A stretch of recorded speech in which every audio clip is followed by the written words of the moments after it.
Liputan Gampong News, Selasa, tanggal 4 Januari tahun 2022. Ketua Forum Kecik Pidijaya Ishak Syakubat SE siap bantu korban banjir di Aceh.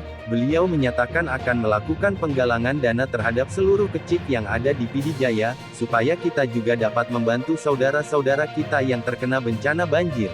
Untuk kita bantu korban banjir di Aceh Utara dan Aceh Timur. Ya, kita akan melihat nanti apa yang sangat dibutuhkan saat ini. Jadi nanti mungkin ada di sini ada yang mengendal yang apa istilahnya yang mengkelola lah, yang mengkelola supaya bantuan itu nanti akan disampaikan ke yang bersangkutan di sana.